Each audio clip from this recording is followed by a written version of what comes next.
प्यारे बच्चों, आज हम पढ़ेंगे सामाजिक विज्ञान की वर्कशीट नंबर 17 और ये क्लास 10th की वर्कशीट है और आज तारीख है 17 अगस्त 2021। तो जैसे कि बच्चों हम संसाधन के बारे में पढ़ रहे हैं। संसाधन किसे कहते हैं?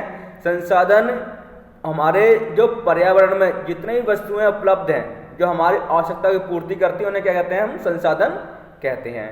ठीक है, तो आज हम संसाधन के बारे में और ज़्यादा जानकारी प्राप्त करेंगे, जैसे कि सतत पोषणीय विकास किसे कहते हैं और संसाधन नियोजन किसे कहते हैं। ठीक है बच्चों, तो आज की वर्कशीट हम पढ़ते हैं संसाधन के बारे में।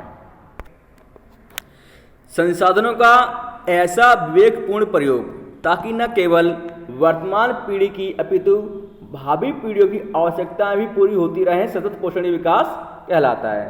सतत पोषणीय विकास किसे कहते हैं?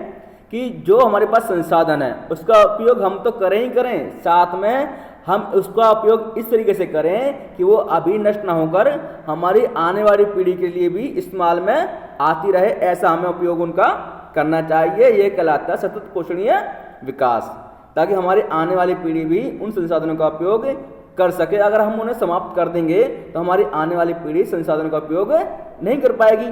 ऐसे उपाय अथवा तकनीक जिसके द्वारा संसाधनों का उचित उपयोग सुनिश्चित किया जा सकता है, संसाधन नियोजन कहलाता है। ऐसे तरीके, ऐसे उपाय जिससे हम संसाधनों का सही से इस्तेमाल कर सकें उनको कहते हैं संसाधन नियोजन। 1992 में ब्राजील के शहर रियो डी जेनेरियो में संयुक्त राष्ट्र पर्यावरण और विकास सम्मेलन के द्वारा, जिसमें कई देशों के राष्ट्राध्यक्षों ने भाग लिया था, एजेंडा 21 पारित किया गया, जिसका उद्देश्य क्या था?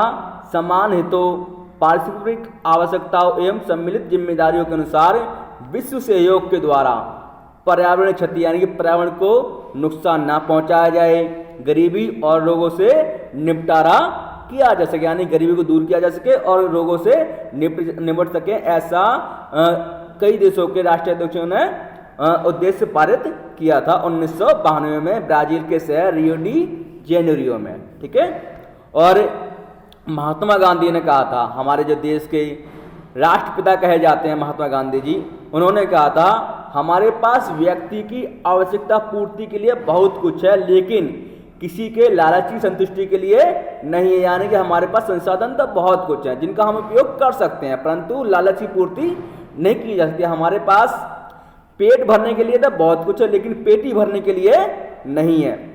दोस्तों, हम आज जानेंगे जो हमारा बहुत ही इंपॉर्टेंट संसाधन है जिसका नाम है भू, यानी कि भूमि।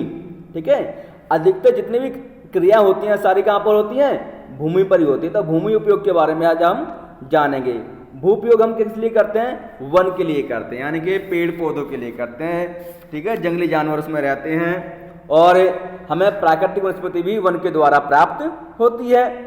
दूसरा, कृषि के लिए अनुपलब्ध भूमि, यानी कि जहाँ पर कृषि नहीं की जाती है ना, बंजर भूमि होती है या कृषि के लिए अयोग्य भूमि होती है, उसका इस्तेमाल हम सड़क बनाने के लिए, इमारतें बनाने के लिए और फैक्ट्रियाँ बनाने आदि के लिए उपयोग करते हैं।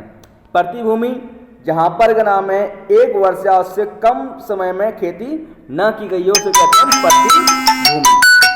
तो प्रतिभूमि का इस्तेमाल भी हम भू उपयोग के लिए करते हैं। और शुद्ध बोया गया क्षेत्र, जहाँ पर हम कृषि करते हैं उसको बोला जाता है शुद्ध बोया गया क्षेत्र। तो इसके लिए हम भूमि का उपयोग करते हैं। किस लिए?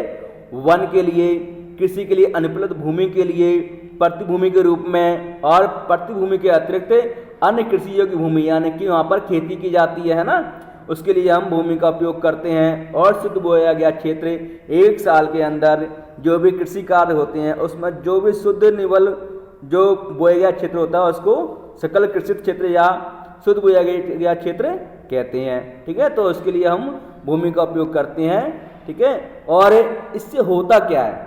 अब धीरे धीरे हमारी जो भूमि है ना उसका निम्नीकरण होता जा रहा है, यानी कि उसकी जो है क्षति होती जा रही है, वो भूमि को नुकसान पहुंचता जा रहा है, उसका उपजाऊपन जो है नष्ट होता जा रहा है। उसके क्या कारण है? उसका सबसे बड़ा कारण तो यह है कि खनन, यानी कि जो हम जमीन से लोह या जो भी धातु वगैरह निकालते हैं उससे क्या हो रहा है? जमीन को खोदकर जो ऊपर का जो उपजाऊपन होता है मृदा का, ठीक है, भूमि का, वो क्या होता जा रहा है, धीरे धीरे नष्ट होता जा रहा है। और अतिचारण यानी कि जो हम पशुओं को खेतों में या जमीन पे घास करते हैं, जो बहुत ज़्यादा जो अति चराई करते हैं, पशु बहुत ज़्यादा चरण करते हैं या चराई करते हैं, उसके कारण भी जमीन की जो उर्वरता है ना, वो धीरे धीरे क्या होती जा रही है, नष्ट होती जा रही है।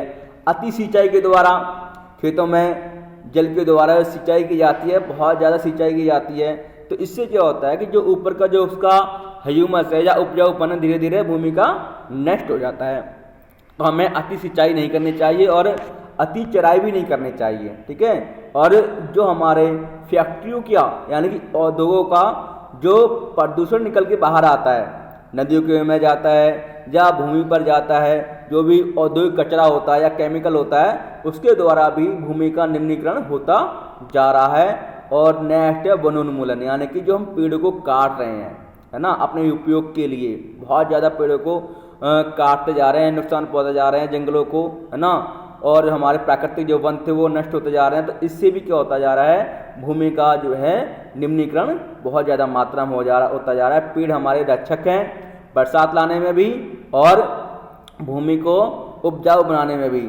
इससे क्या होता है, पेड़ काटने से जो बरसात होती है या बाढ़ आती है, उससे क्या होता है, हमारी जो भूमि का जो ऊपर का जो उपजाऊपन होता है, उर्वरता होती है, वो नष्ट हो जाती है। तो हमें ज़्यादा से ज़्यादा पेड़ों को लगाना चाहिए, काटना ना चाहिए। हमें क्या करना चाहिए, पेड़ों को लगाना चाहिए, ठीक है। और बच्चों ये आज की वर्कशीट थी। अब इस वर्कशीट के आपको प्रश्न और उत्तर लिखने हैं अपनी कॉपी में और इसको अपनी कॉपी में करके और ग्रुप पर भेजना है, ठीक है बच्चों। धन्यवाद।